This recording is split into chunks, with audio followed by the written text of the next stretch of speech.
Trying to protect all your data from everything all the time is impractical and exhausting. But have no fear. Security is a process, and through thoughtful planning, you can put together a plan that's best for you. Security isn't just about the tools you use or the software you download. It begins with understanding the unique threats you face and how you can counter those threats. In computer security, a threat is a potential event that could undermine your efforts to defend your data. You can counter the threats you face by determining what you need to protect and from whom you need to protect it. This is the process of security planning, often referred to as threat modeling. This guide will share how to make a security plan for your digital information and how to determine what solutions are best for you. What does a security plan look like? Let's say you want to keep your house and possessions safe. Here are a few questions you might ask, using some keywords like assets and adversaries that will come up again later. What do I have inside my home that is worth protecting? Assets could include jewelry, electronics, financial documents, passports, or photos. Who do I want to protect it from? Adversaries could include burglars, roommates, or guests. How likely is it that I will need to protect it? Does my neighborhood have a history of burglaries? How trustworthy are my roommates' guests? What are the capabilities of my adversaries? What are the risks I should consider? How bad are the consequences if I fail? Do I have anything in my house that I cannot replace? Do I have the time or money to replace these things? Do I have insurance that covers goods stolen from my home? Are there other people in my life whose security will be compromised if these threats occur? How much trouble am I willing to go through to prevent these consequences? Am I willing to buy a safe for sensitive documents? Can I afford to buy a high-quality lock? Do I have time to open a security box at my local bank and keep my valuables there? Who are my allies? Are there people I live with that could help protect the things I care about? Are there neighbors who might know more about where we live and the resources we have access to? Once you have asked yourself these questions, you are in a position to assess what measures to take. If your possessions are valuable, but the probability of a break-in is low, then you may not want to invest too much money in a lock. But if the probability of a break-in is high, you'll want to get the best lock on the market and consider adding a security system. You may already begin to sense that there is no definitive answer to these questions. Rather, you have to make judgments based on what you value and the likelihood that some threat could come to pass. That is the essence of this exercise, making educated decisions based on measuring severity of impact of threats, likelihood of them occurring, and prioritizing what things you want to protect. How do I make my own security plan? Where do I start? When building a security plan, answer these 6 questions. What do I want to protect? Who do I want to protect it from? How bad are the consequences if I fail? How likely is it that I will need to protect it? How much trouble am I willing to go through to try to prevent potential consequences? Who are my allies? Let's take a closer look at each of these questions. What do I want to protect? An asset is something you value and want to protect. In the context of digital security, an asset is usually some kind of information. For example, it could be your emails, contact lists, direct messages, location, or other documents. Your devices themselves may also be assets. Make a list of your assets, data that you keep, where it's kept, who has access to it, and what stops others from accessing it. Who do I want to protect it from? To answer this question, it's important to identify who might want to target you or your information.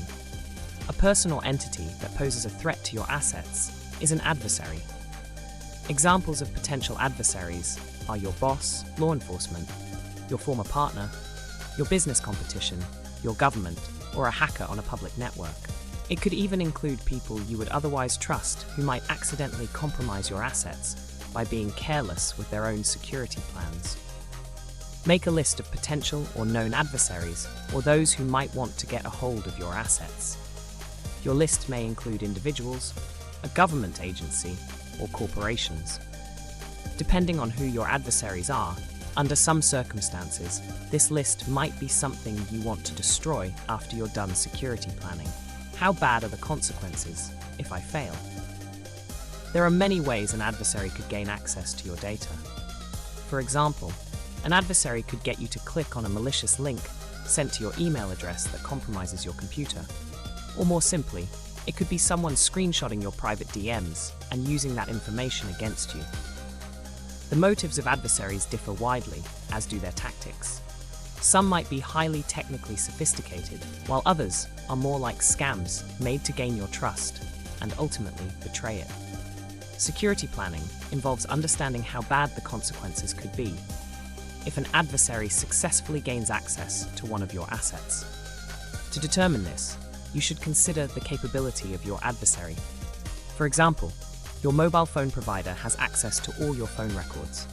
Your government might have stronger capabilities. Write down what your adversary might want to do with your private data.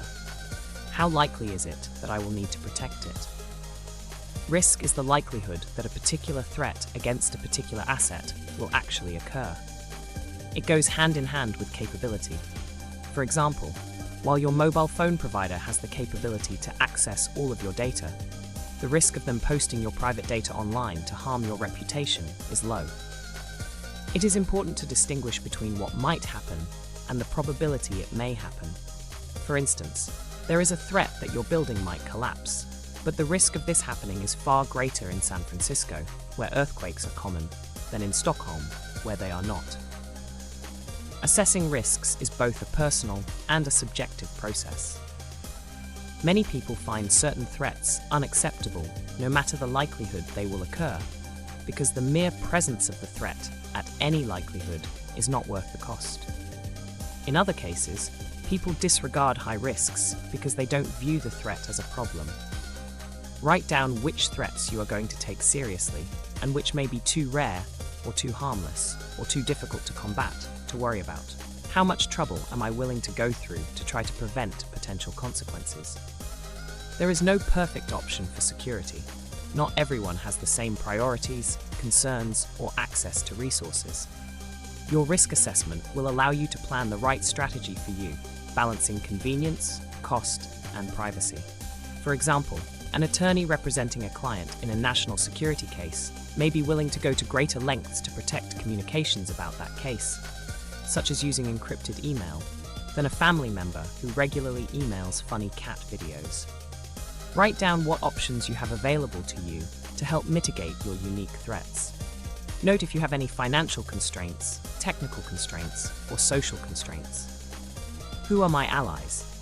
As we've indicated several times throughout this guide, digital privacy and security is a team sport that's best applied with the help of others. This is not just because there is power in numbers, but because your privacy and security overlap with others in your life. If a threat affects you, it could also affect them, and vice versa. Consider who you extend that trust to. For example, consider if someone may be an insider threat, a person in your trusted network who could betray your security in one way or another. But don't let the fear of an insider threat discourage you from making connections with others.